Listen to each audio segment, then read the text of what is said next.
Aujourd'hui, revenons à nos moutons. Ironie du sort, un animal nous assomme d'un virus qui se répand dans nos rues plus vite que les vents. Un animal, celui que nous repoussons dans des contrées lointaines, notre colocataire. Je vous rappelle qu'il était là avant nous, bien avant nous. Ça aurait dû nous mettre la puce à l'oreille. L'homme, avec sa soif de conquête, est arrivé avec ses gros sabots. Il a bouffé de la vache enragée, a confisqué aux animaux leur territoire, a détruit la nature et son habitat. Et ce qui devait arriver arriva. L'animal se venge. On est fait comme des rats. En plus, il nous transmet une saloperie qui endommage les voies respiratoires. Quand on n'arrive plus à respirer, quand on n'arrive plus à se supporter, quand on étouffe de ne plus vivre, quand on court après la montre, quand on oublie la paresse et qu'on fustige l'ennui pourtant si essentiel.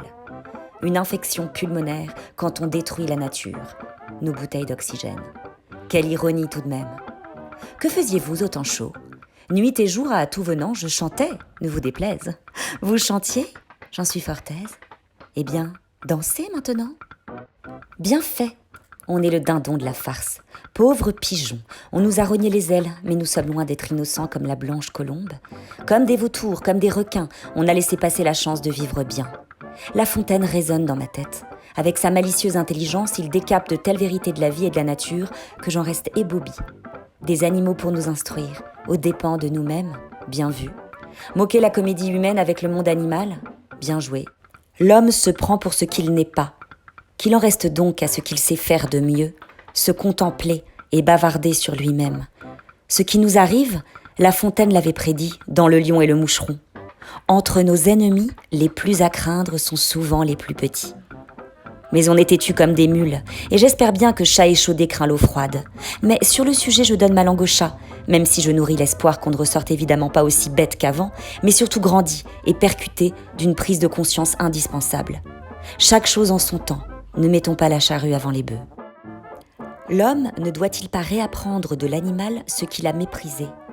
Descendant du singe, et puis quoi ? On est retombé bien bas, tout en bas de l'échelle, si vous voulez mon avis. C'est vrai. Il faut appeler un chat un chat. Fier comme un paon, l'homme se pavane et à sa tête un scandaleux qui se prend pour le roi des animaux. Sauf qu'il en existe déjà un. À nous de lui rétorquer. Prétendais-tu nous gouverner encore, ne sachant pas te conduire toi-même ? L'on tomba d'accord qu'à peu de gens convient le diadème. Les animaux confinés, eux, depuis trop longtemps s'en donnent à cœur joie de nous voir pris à notre propre piège. À notre tour, nous nous cachons tandis qu'ils font la fête. Les bêtes se conduisent toujours, ou presque toujours, d'après la logique de deux instincts plus ou moins nuancés, l'instinct de conservation et l'instinct de reproduction. C'est à croire que l'homme préfère maintenir le second, égoïste. Ah, se reproduire, la belle affaire. Et après, tu comptes vivre où ? N'oubliez pas que les chiens ne font pas des chats. Patience et longueur de temps font plus que force ni que rage. Alors même, si ce n'est pas simple, qu'on a le bourdon, qu'on a le cafard, arrêtons donc de nous plaindre, qu'on soit muet comme une carpe ou bavard comme une pie, têtu comme un âne ou doux comme un agneau.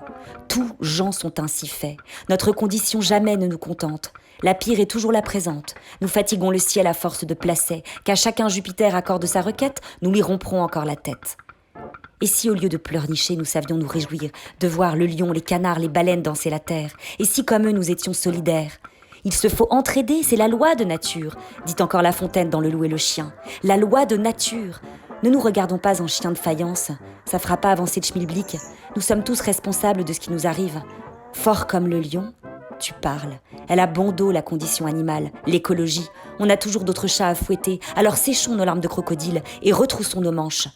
On s'est fourré dans un sale guêpier, mais le tout est d'en sortir grandi.